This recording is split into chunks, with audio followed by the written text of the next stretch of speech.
Good evening, I'm Connor Coleman, I'm Conor Duggan. and this is IADT News.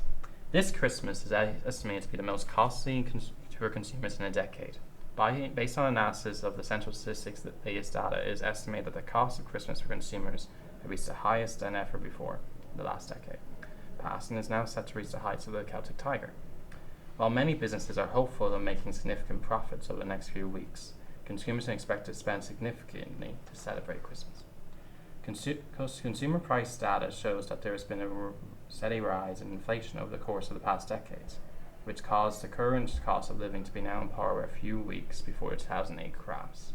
It is also 7% higher than where it was a decade ago, meaning that more money is set to be spent this holiday season on festive goods than in any year since the downturn. Based on a study of the CSO's Customer Price Index, it indicated that the travelling home for Christmas will have to contend with dramatic price changes. The cause of these increases have been attributed by a leading think tank to rising oil prices, the future sustainability of oil, and environmental concerns. According to figures, the cost of socializing in bars, restaurants has also increased by up to 15%. The Restaurant Association of Ireland has said that the hopeful of a spurt in the next month, with the number of booking and reservations on the rise. One retail expert said that he expects spending to peak over the holiday season. Dublin Town Chief Executive Richard Gunley said that the upcoming Black Friday sales will also be good for retailers. He is quoted saying, "There is a good atmosphere and people do like this city. There will be some Black Friday deals and that means Christmas will come early for some retailers next weekend." The increasing of costs of services, household bills, transport, eating and paying for a drink outweighs any savings made on groceries and toys during the holiday period because of the accumulated price hikes over the past 10 years. In other news, the future of e-scooters has been put into question as the City Council clashes with the Dublin Chamber. Dublin City Council has come into conflict with the Dublin Chamber over the future of e-scooters. In a submission as part of the government public consultation on the use of e-scooters, Dublin City Council has insisted that new rules should be applied to the use of e-scooters, including high visibility clothing, driver testing, and insurance. Dublin Chamber has stated that they are very wary of such regulations that could impede e-scooter users, thus preventing a much-needed modal shift in terms of transport. With the growing popularity of scooters, the Department of Transport recently held a public consultation on the use of such devices. Dublin City Council submitted that driving test insurance, helmets and high-visibility clothing should be imposed on those using them.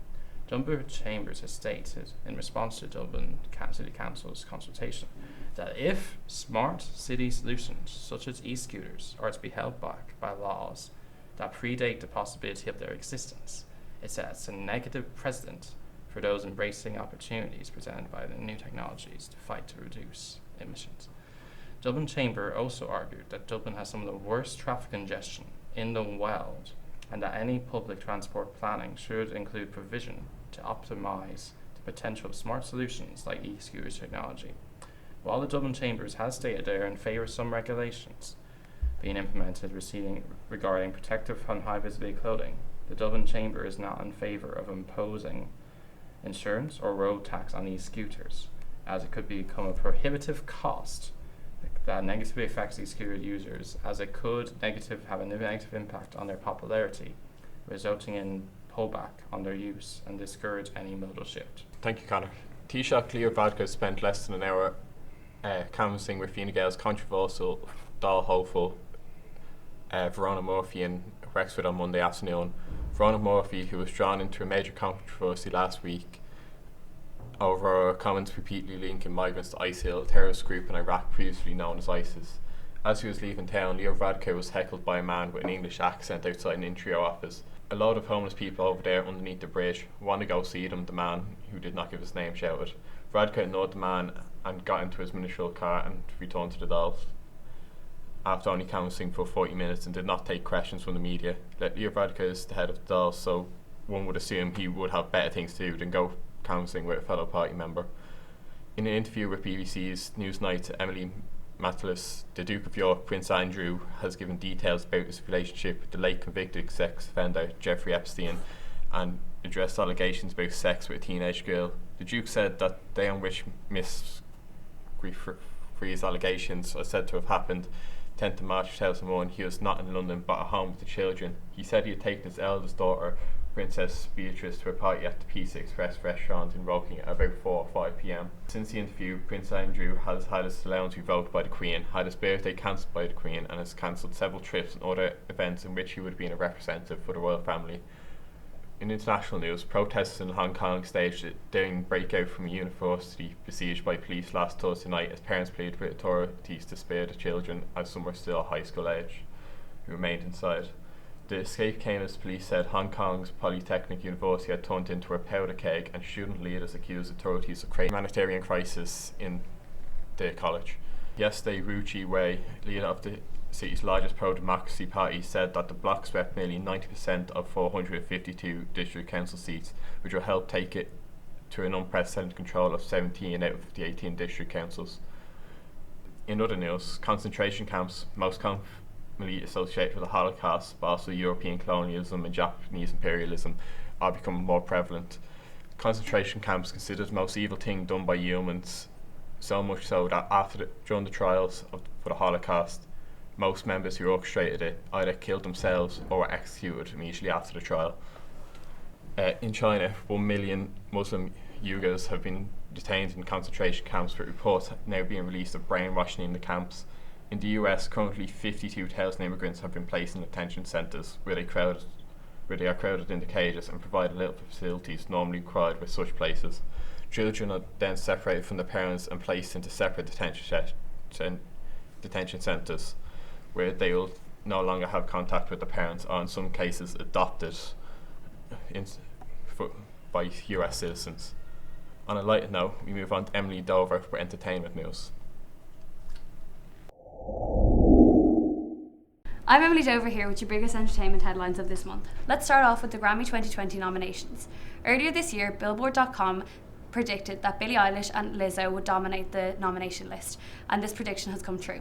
The nominations for Record of the Year include artists and songs such as Billie Eilish with Bad Guy, Truth Hurts by Lizzo, and one of the biggest songs of the year so far, Old Town Road by Lil Nas X.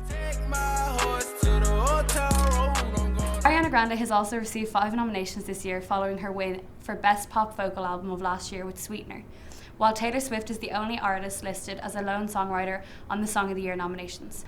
The 62nd annual Grammy Award ceremony will take place on the 27th of January 2020 at the Staples Center in Los Angeles. In other news, former Olympic gold medalist Caitlyn Jenner has entered the I'm a Celebrity jungle.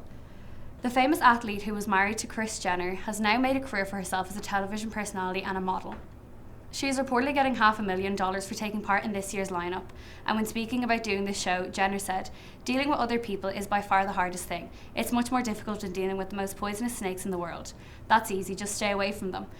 Caitlyn took part in the short-lived American version of the show back in 2003, but lost to actor and choreographer Chris Judge.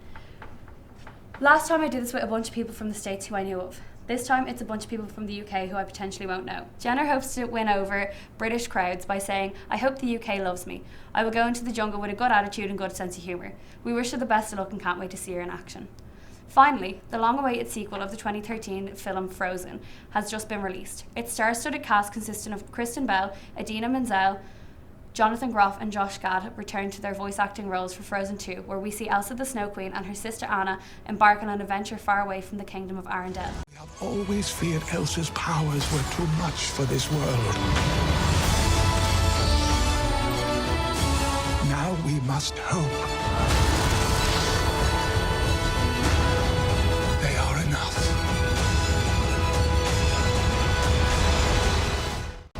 It has already broken global records with its box office debut of $350 million. All of us here are looking forward to seeing it, and be sure to tune in next week for an in-depth review of the movie. This has been the entertainment news. I will now pass you over to Liam Dempsey for the sports. See you next week. Thank you, Emily. And here with the sports news. After yet another defeat for Everton, the pressure is on for Marco Silva. The front runners for the job, if he were to be sacked, are David Moyes and Eddie Howe. If it were to be David Moyes, he would be returning to the club he managed for 11 years before joining Man United. After returning to play for Real Madrid, after he was pictured alongside his Welsh teammates with a flag that had Wales, Golf, Real in that order written on it, Gareth Bale was greeted with cheers from the Real Madrid faithful. After the game, Zinedine Zidane appeared to criticise the supporters and offer support to his much maligned star. This week sees the return of the Champions League, with several teams hoping to book their place in the round of 16 of the prestigious tournament. The pick of the games on Tuesday night come from Turin and Madrid, where Juventus play Atletico Madrid and Real Madrid face Paris Saint-Germain. The pick of the games on Wednesday night takes place in Barcelona, where Barcelona take on Borussia Dortmund. Turning to Formula 1 now, the last race of the decade takes place in Abu Dhabi. With the World Drivers' Championship and Constructors' Championship already run by Mercedes, there is still plenty to play for in the Drivers' Championship. Max Verstappen will be fighting fellow young driver Charles Leclerc for third in the Drivers' Championship, while Leclerc also must contend with teammate Sebastian Vettel, who will be the lead driver at Ferrari. Carlos Sainz will also have the chance to be the best of the rest if he finishes ahead of Pierre Gasly and Alex Albon. Going across the Atlantic now, we have more coming out of the Toronto Maple Leafs organisation after the sacking of Mike Babcock last week, with the revelation that he asked the young star Mitch Marner to rank least to most hard-working in his rookie year.